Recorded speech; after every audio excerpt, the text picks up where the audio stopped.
Assalamualaikum warahmatullahi wabarakatuh. Selamat pagi anak-anakku semuanya, khususnya kelas 8. Alhamdulillah kita dapat ketemu kembali dalam pembelajaran jarak jauh, yaitu pada materi bahasa Indonesia. Kali ini kita akan mengulas materi yaitu yang bab 2 mengenai berbahasa secara persuasif. Sebelum kita mulai pada pembelajaran kali ini, alangkah baiknya kita membaca basmalah bersama-sama. Semoga dalam pelajaran kali ini kita diberikan kemudahan, kelancaran, serta kemanfaatan. Bismillahirrahmanirrahim. Ya, langsung saja yang akan kita bahas sambil dibuka LKS-nya, yaitu halaman 16, yaitu mengenai poin yang A, menentukan ajakan dalam teks persuasif.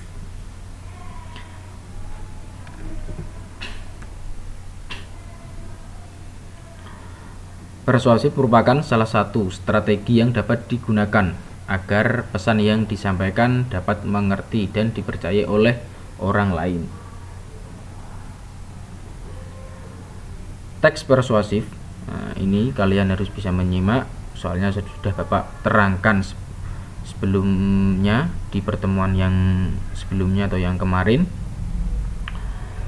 Teks persuasif adalah teks yang berisi sebuah himbauan, ajakan atau saran agar orang lain mengikuti apa yang diinginkan penulis. Nah, ini pengertian mengenai teks persuasif. Tujuan teks persuasif yaitu membujuk, merayu, mempengaruhi orang lain agar mengikuti apa yang diinginkan penulis. Jadi teks persuasif itu bersifat membujuk. Ya, misal contoh, ayo, segera. Nah, itu termasuk kata-kata persuasif. Selanjutnya yaitu ciri-ciri teks persuasif. Nah, kalian harus mengetahui, bisa membedakan ciri-ciri teks persuasif. Kan ada banyak teks persuasif, teks ulasan, teks eksposisi, dan sebagainya, banyak. Kalian harus bisa membedakan apa ciri-ciri teks persuasif, apa ciri-ciri teks eksposisi, apa ciri-ciri teks ulasan. Nah, kalian harus bisa memahami dengan jeli ya. Yang sekarang ciri-ciri teks persuasif, yaitu yang pertama, yang A, berisi argumen atau alasan, pendapat beralasan kuat yang disertai data dan fakta. Jadi pendapat tersebut disertai fakta yang real, fakta yang nyata. Yang B itu bersifat mengajak untuk melakukan apa yang sudah ditulis dalam paragraf, bersifat mengajak seperti kata-kata ayo tadi. Yang D, yang selanjutnya itu berisi kata-kata seperti ayo. Nah, ini mengajak ayo, marilah, sebaiknya, dan lain sebagainya untuk mempengaruhi pembaca agar pembaca tertarik dengan tulisan atau dengan teks yang sedang dibaca atau paragraf yang dibaca. Yang C yaitu menghindari konflik agar pembaca merasa dimanjakan atau agar kepercayaannya pembaca tidak hilang. Nah, selanjutnya itu ajakan dalam teks persuasif. Kalimat persuasif biasanya digunakan sebagai media untuk mengajak atau menghimbau atau meminta seseorang untuk melakukan sesuatu yang diinginkan oleh penulisnya. Oleh karena itu, kalimat persuasif seringkali digunakan dalam bahasa-bahasa promosi seperti slogan, brosur, iklan. Nah, seperti itu. Yang selanjutnya itu jenis-jenis teks persuasif. Sambil dibuka LKS-nya, yaitu halaman 17-18. Jenis-jenis teks persuasif diantara yang pertama yaitu persuasif politik. Nah, ini biasanya dipakai dalam bidang politik oleh orang-orang yang berkecimpung dalam bidang politik dan kenegaraan. Nah, yang B, persuasif pendidikan. Nah, biasanya ini digunakan oleh orang-orang berkecimpung dalam bidang pendidikan dan digunakan untuk mencapai tujuan pendidikan. Seperti contoh di LKS halaman 14 yaitu ayo raih prestasi sedini mungkin. Setiap manusia di dunia ini pasti ingin sekali bisa berprestasi, karena berprestasi adalah suatu hal yang sangat membanggakan baik bagi diri sendiri maupun orang lain. Orang tua mana yang tidak bangga jika manakala anaknya berprestasi? Namun mencapai prestasi bukanlah hal yang mudah. Prestasi tidak bisa didapatkan hanya dengan usaha yang kecil. Perlu diadakan pengorbanan yang luar biasa di dalam untuk menghadapi kerikil-kerikil tajam yang siap menghadang di depan. Nah, itu merupakan contoh persuasif pendidikan. Yang selanjutnya itu yang C, persuasif advertensi atau dalam bahasa Indonesia iklan. Biasanya dimanfaatkan terutama dalam dunia usaha untuk memperkenalkan suatu barang atau bentuk jasa tertentu. Misal suatu produk, ada produk, misal menciptakan produk kue atau bolu atau menciptakan produk-produk yang lain, bisa menggunakan persuasif. Biasanya digunakan untuk mempromosikan produk yang sedang diciptakan. Yang selanjutnya itu persuasif propaganda. Nah, ini sering dipakai dalam kegiatan kampanye. Isi kampanye biasanya berupa informasi dan ajakan. Tujuan kampanye adalah agar pembaca tahu atau pendengar menuruti ajakan kampanye tersebut. Nah, contohnya seperti bisa dibuka LKS halaman 19, yaitu persuasif propaganda.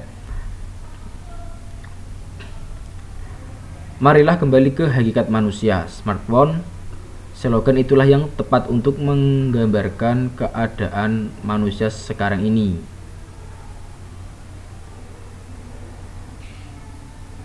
Saat ini banyak manusia telah disibukkan oleh teknologi ini yang tanpa kita sadari telah membawa kita keluar jauh dari garis hakikat manusia sebagai makhluk sosial. Sebagaimana makhluk sosial, manusia sangatlah membutuhkan manusia lainnya, tetapi saat ini kita sudah melupakan itu semua. Kita lebih memilih bermain dengan HP kita dibandingkan dengan teman-teman kita.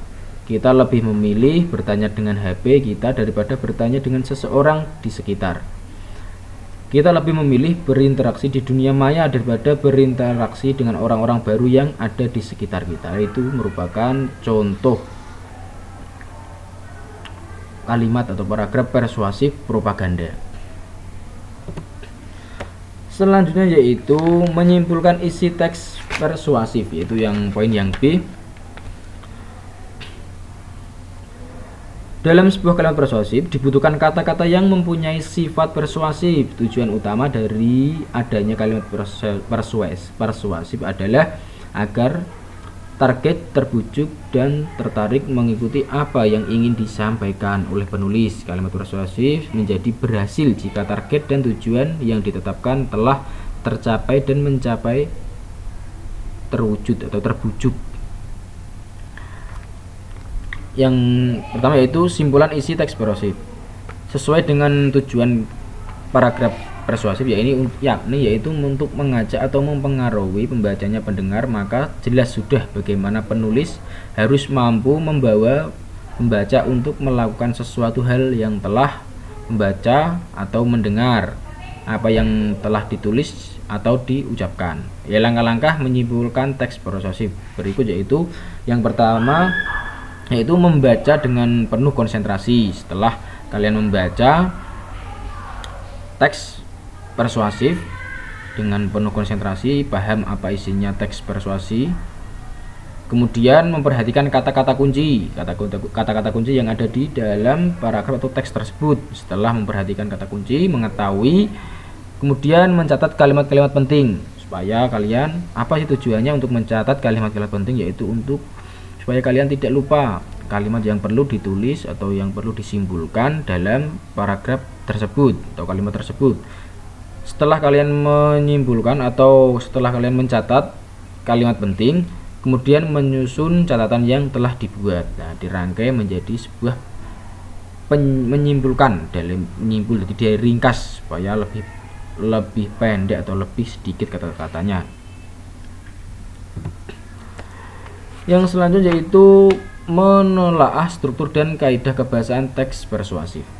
Ya, yang pertama struktur teks persuasif yaitu pengenalan isu, kemudian yaitu rangkaian argumen, penegasan kembali, pernyataan, ajakan.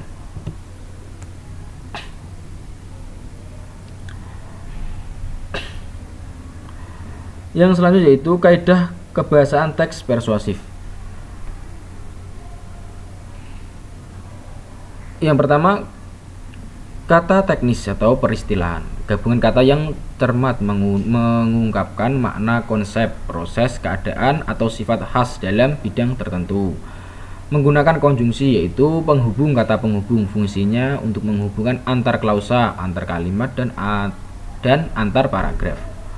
Yang C yaitu menggunakan kata kerja, misalnya kata berlari, menulis, menendang, membujuk. Nah, itu merupakan kata kerja yang menunjukkan adanya kegiatan. Yang D yaitu menggunakan kata ajakan, yaitu berfungsi untuk menyampaikan keinginan pembicara pada seseorang agar mengikuti ajakan atau perintahnya. Yang E yaitu mengandung fakta, yaitu kejadian atau peristiwa yang merupakan kenyataan atau benar-benar terjadi atau real, benar-benar terjadi. Itu merupakan kaidah kebahasaan teks persuasif. Yang selanjutnya itu yang poin yang D yaitu menulis teks persuasif. Setelah mempelajari mengenai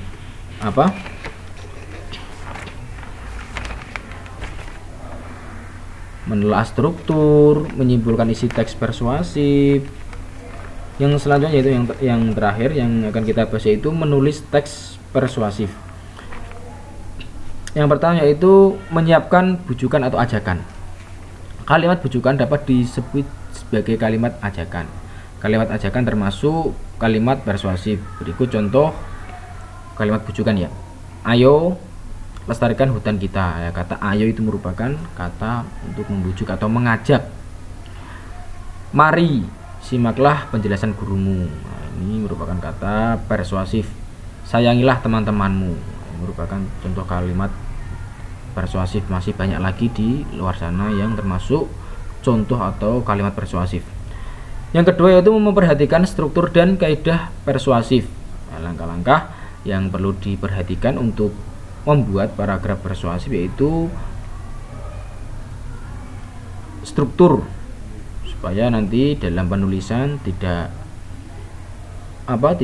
mocar-macir ya, dalam bahasa Jawanya tidak mocar-macir, sesuai struktur biar tulisannya jelas dan mudah dipahami. Langkah-langkah untuk membuat paragraf persuasif. Yang pertama yaitu menentukan topik atau pokok pembicaraan atau topik permasalahannya. Setelah mengetahui topik atau tema yang kita tulis atau kita buat, kemudian menentukan tujuan tersebut dibuat dengan jelas dan masuk akal, bisa dipercaya oleh pembaca atau pendengar, supaya pembaca dan pendengar tertarik. Kemudian itu yang selanjutnya, setelah menentukan tujuan, membuat kerangka paragraf. Nah, perlu dibuat agar paragraf lebih sistematis dan logis, supaya mudah untuk menggabungkan atau menulis teks persuasif. Setelah membuat kerangka, kemudian mengumpulkan data.